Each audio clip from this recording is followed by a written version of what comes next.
Hello, everybody, and welcome to our YouTube channel.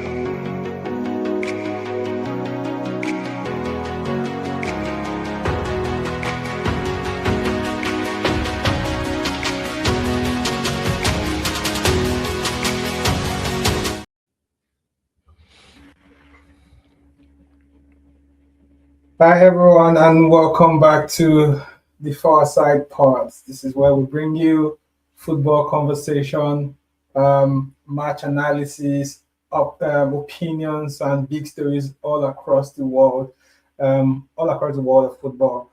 And today we will be diving into one of the most controversial developments in African football.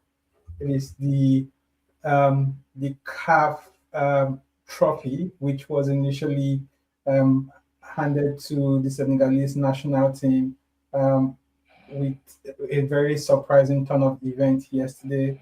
CAF had ruled that the final should be awarded to Morocco and effectively overturning the result that Senegal has initially celebrated. So this is a decision that has sparked serious debate across the world of football. You know, back in Africa, all across Europe, this is what everyone is talking about right now. So I have with me Obinna to share some opinion and analysis on this issue. So Obinna, before we even give our thoughts and our opinion, can you walk us through the final between Senegal and Morocco and how we got to this point? Yeah, sure. Thanks, Danny. First of all, very shocking news.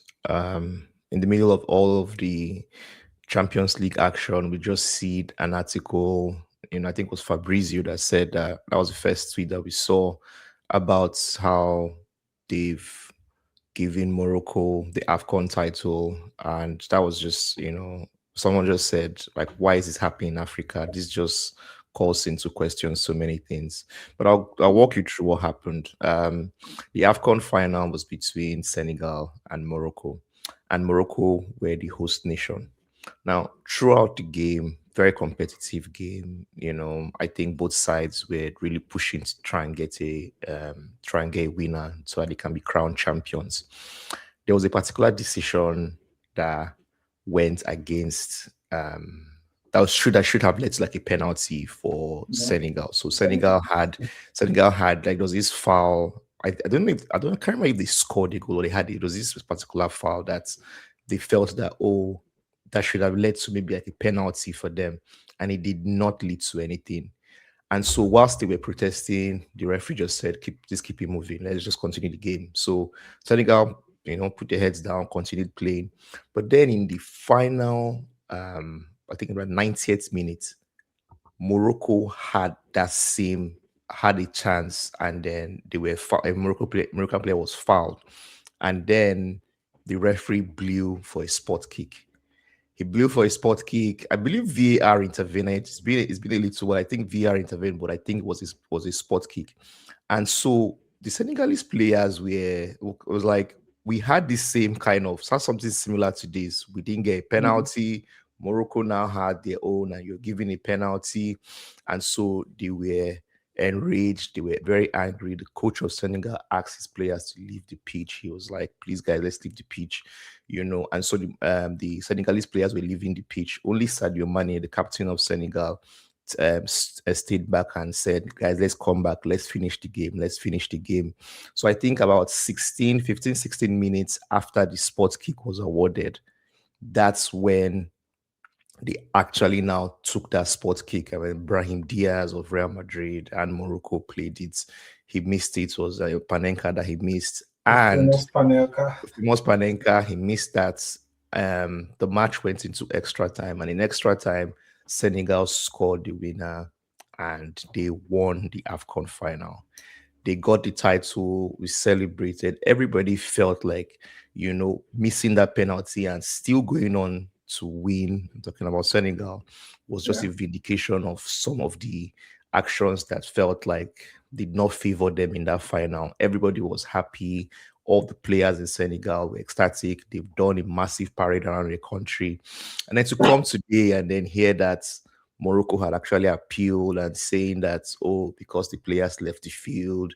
And so CAF have now said, oh, look, if you've left the field, you forfeited the game, and so it should be a 3-0 result. And so now the winners of AFCON, Morocco, never seen something like this before. Absolutely. Like, it's just crazy.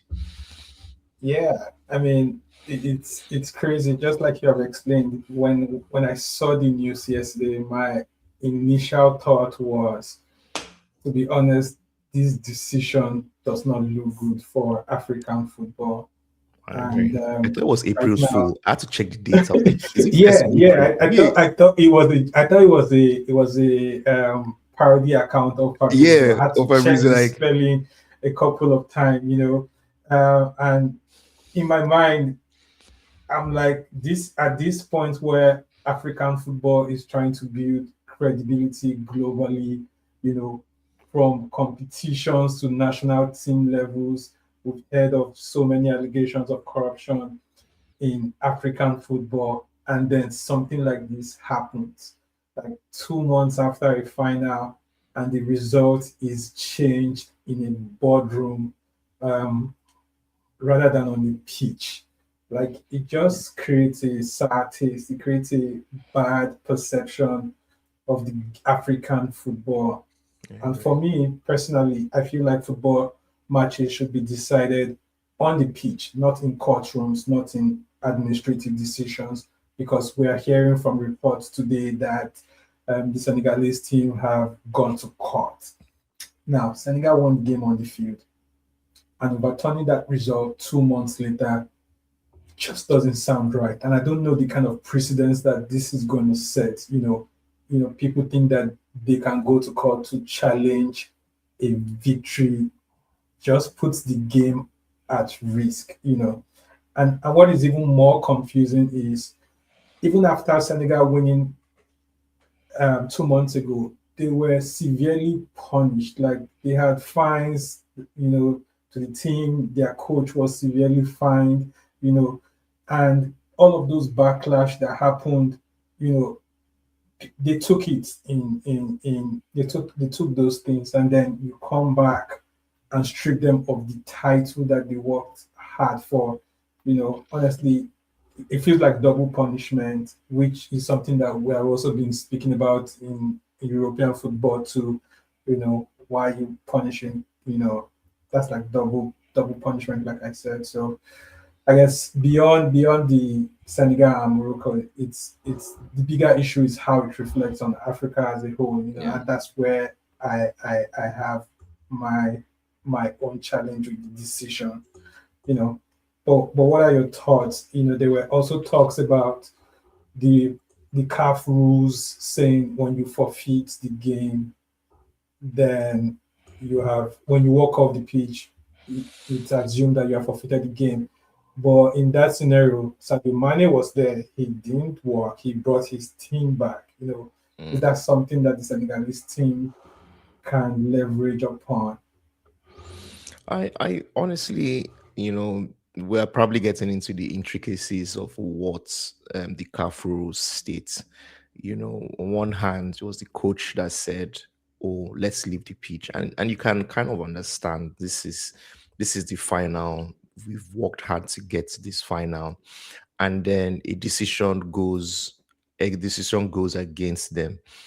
They felt that they if you if, let's keep aside some of the, like, just that action throughout that final. If you remember, there were certain things that were happening, like the Senegalese coach. He was having issues with his water or his towel, like, Yeah, some the the ball boy goalkeeper. will come, will take the water, will take his water, take his towel, disrupting his own flow. Like, imagine, as a goalkeeper, you're in goal, and so you keep your water to use during the match. Someone has taken it from you. It felt like there were different things that were being done not to help the Senegalese team. Now, And I recall that they also did that against Nigeria. they did that against Nigeria too. So you can imagine, you're playing against the host nation. It's the host nation. So most likely, majority of the fans in this stadium would be from Morocco. You have all of these things that are happening to the players, especially like the Senegalese goalkeeper.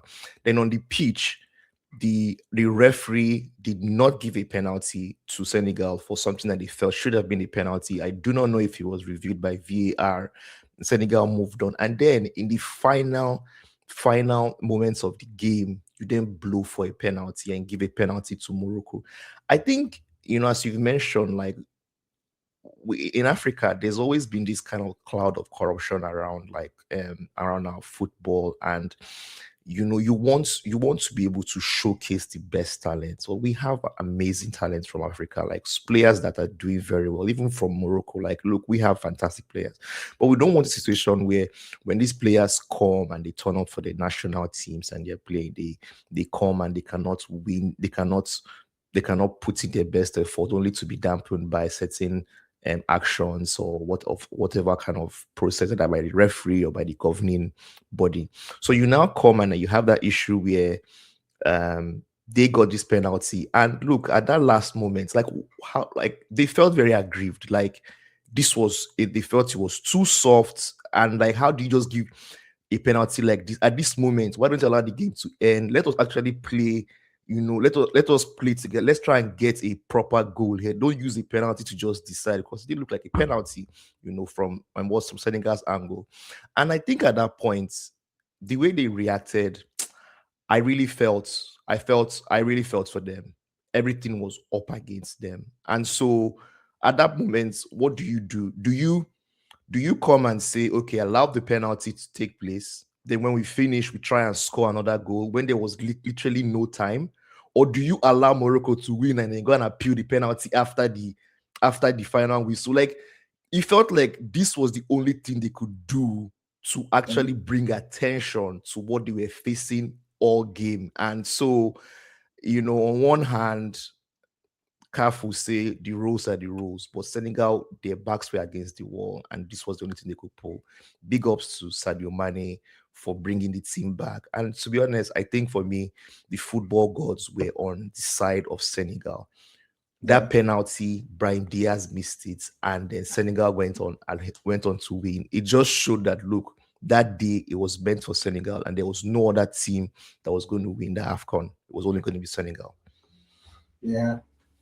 I mean, it looks like the stars aligned in Senegal's favor that day, but having decisions like this being decided 2 months after is just insane. It's But insane. one thing that is interesting since yesterday is the Senegalese players have gone on social media Yeah, to put come and all take sorts it. of Come and take pictures my medal. with Come and their take my trophy medal. and their medal.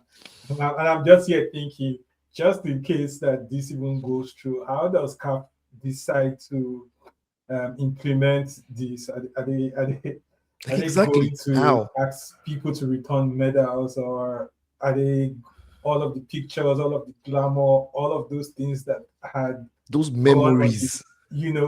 how? I remember seeing the Senegalese parade in I think it was in Dakar, Yeah, it was when in they Dakar. brought the trophy home, you know, how do you undo all of that? Yeah, It doesn't even feel like, I don't know how even the Moroccan national team would want to react to winning a trophy that this way. way. I mean, they appealed. They appealed, so they were hoping that it They will were come. It hoping, will yeah. work. So will they now do their own parade in Morocco? Will they now come? Hakimi and Mazraoui. Will they now go back to Morocco and do their own massive parade? Like, how does I that mean, for work? them it's easier. It's just for them to call a ceremony in the same stadium and then wear their jerseys and take the pictures And come back and and do all the fireworks. But yes. for me, there was also something that was also critical at the time that Senegalese won this trophy. Let me just quickly bring this up. There were talks about there being an agreement for Brian Diaz to miss that penalty, but with what we are seeing right now, I think that it was completely false, and that Yeah, that was whole, false. Yeah, I yeah, don't think so. I like it felt like, oh, go and miss it. The yeah, his reaction after he missed that penalty, I think he was crying after. So you can't fake that. So, but yeah, yeah, honestly, like you said, 2 months after, you now come and decide and say this. Look, when Senegal, you have every right to go and appeal. Please quickly go and appeal. I'm sure I'm just seeing an article now on New York Times that they're saying that they're already appealing. Like they're going to use whatever legal means possible to appeal. And I think for all of Africa, we don't need this kind of news right now. We have the World Cup happening later this year. We are hugely we're supporting our African teams that are going to represent us there at the World Cup. We don't want this kind of distraction. Like these are things that when you look at, I'm just wondering, like, how do you as a neutral, you're not an African, you're just looking at it like, how do you just do this? Think of this. Think of this. Every continent plays their own version of AFCON. Think about the Euros. Think about the last Euros. I think I don't know who won the last Euros. And then 2 months later they say, oh no, it wasn't Spain that won, it was actually England that won. Just think about it. Or go to like South America. Oh, sorry, oops, it wasn't Argentina, it's actually Brazil that won. Or North America, oops, it wasn't US, it was Canada that won. Or in Asia, it wasn't Japan, it was Korea. How, like, I mean, I guess you have said it all. Senegal has taken the matter to court, just like we have highlighted, and this just means that the saga is not over yet, and this could even drag longer and create like bigger controversy around AFCON. This can cause a distraction to our fellow African teams in the World Cup. But yeah, that's football for you. There's drama both on and off the pitch. And yeah, to everyone watching, we want to hear from you. Do you think CAF made the right decision? Or should the AFCON title, have remained with Senegal? Drop your thoughts in our comment section. Let us know what you think. And if you have enjoyed this conversation, make sure you like this video, subscribe to the channel, and share our podcast to so many other football fans across all jurisdictions. My name is Danny. This is the Far Side Pod. We'll catch you on our next video. Thank you.